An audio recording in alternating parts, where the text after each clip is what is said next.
भोरही से रहिया निहारिये अदी कमल कहाँ माल गौला इतना देर हो देवा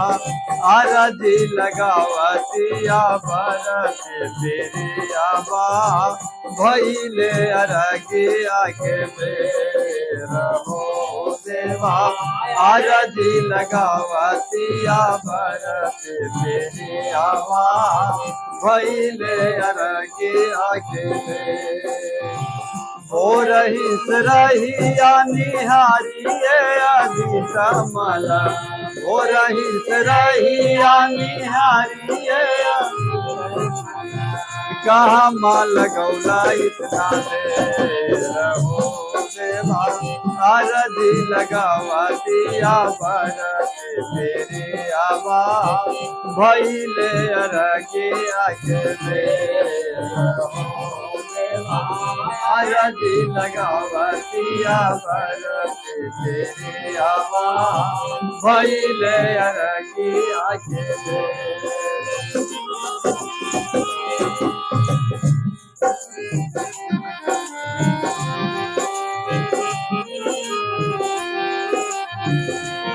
घोड़ा वाक्य रखवा सजी के दीनानाथ हो घोड़ा वाक्य सजा के दीनानाथ हे कहेला कि जल्दी आजा छठे माई के घाट हो कहेला कि जल्दी आजा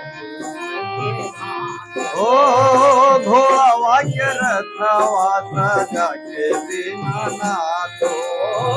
कहे लाग जल्दी आजा छठे माई के घाट हो शिवकारा देव संग गावे ला ला ला नवाजे शिवकारा देव संग गावे ला ला ला नवाजे कहे ला नजर दन फेर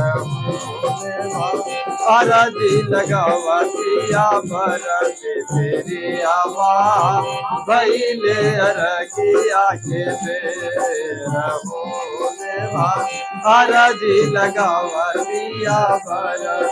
तेरी आवा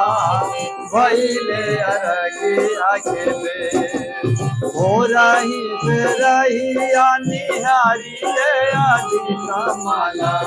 हो रही से रहिया हो रही से रहिया निहारू रे आदि कमल कहाँ माल गौराई आरती लगावतिया भरत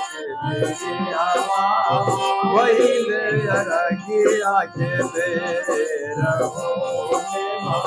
आरती लगावतिया भरत तेरी आवा भइले अरगिया के बेर हो आरती लगावतिया भरत तेरी आवा भइले अरगिया के